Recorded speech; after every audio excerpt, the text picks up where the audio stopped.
Hello guys, pag-usapan lang natin ang breaking news. Ayon kasi sa bali-balita, Catherine Bernardo spotted todong alaga kay Mayor Mark Alcala.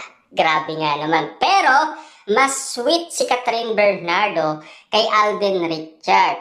Papaano nga naman kasi, parang mag-asawa na ang nakikita ng iba sa galawan na pinapakita umano ni Catherine Bernardo dahil siya ang nagluluto ng mga kinakain ni Alden Richard.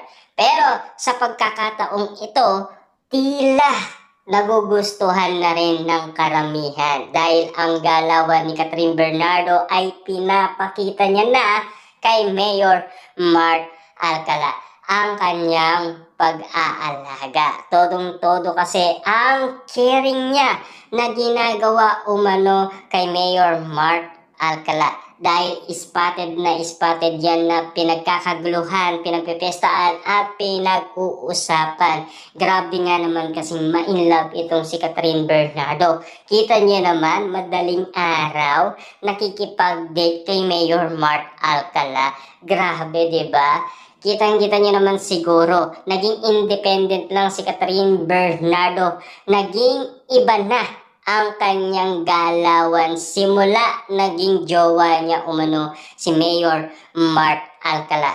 At lalo-lalo na, pinagdududaan na sila na talagang magjowa na ang kanilang galawan. Kasi marami umano ang nagtataka, tila hanggang ngayon ay hindi pa rin makapaniwala.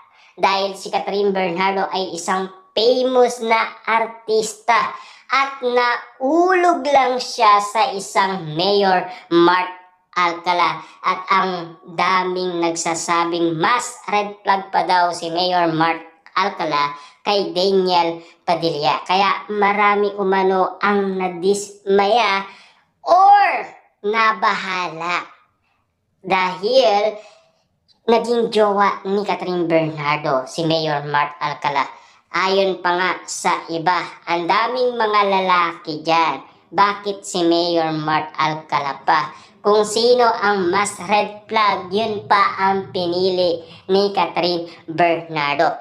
Kung matatandaan ninyo, ang tipong lalaki ni Catherine Bernardo, mga brusko, yung mga palaban umano, diba? Kaya nga naman kasi na-inlove ito kay Daniel Padilla ayon kasi sa karamihan.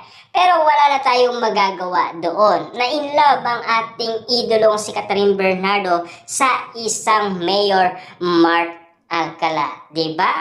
Grabe.